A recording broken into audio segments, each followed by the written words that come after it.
Imagine carrying the responsibility of governing one of the largest empires in human history while also trying to live according to principles of self-control, wisdom, and inner peace.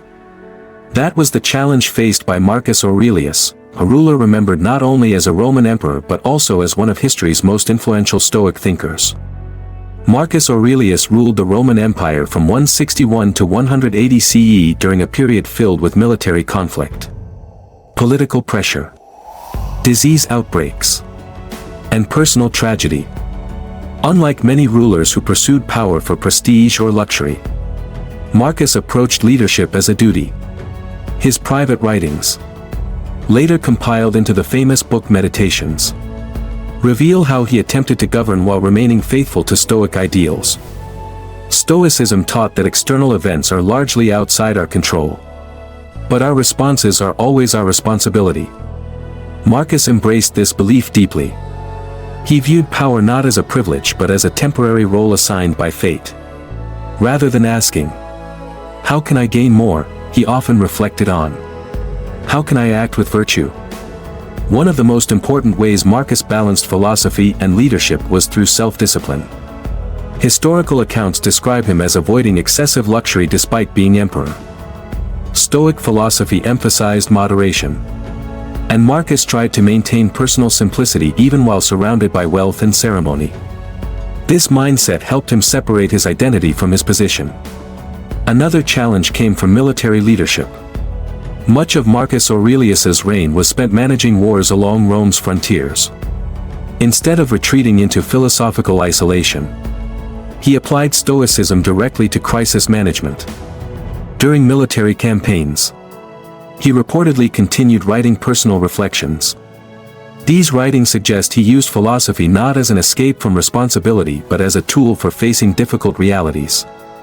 Marcus repeatedly reminded himself not to become controlled by anger, fear, praise, or public opinion. As emperor, criticism and conflict were unavoidable. Stoicism encouraged him to focus on reason and justice rather than emotion. In Meditations, he often reflected on patience, reminding himself that people act according to what they believe is right and that frustration rarely improves situations. His philosophy also shaped how he viewed setbacks. During his reign, the empire suffered from war and the devastating plague now known as the Antonine Plague. Instead of seeing hardship as unfair punishment, Marcus treated adversity as an opportunity to practice character and resilience. This reflects a central Stoic idea: obstacles are not interruptions of life, they become part of the path itself. Yet Marcus Aurelius was not perfect. And that makes his story even more interesting. His writings reveal constant internal struggle. He did not present himself as a wise man who had mastered life. Instead, he wrote as someone continuously reminding himself how to improve. That humility may explain why his work still resonates today. His balance between ruling and philosophy ultimately came from integration rather than separation. He did not divide life into work and values. Leadership became the place where philosophy was tested.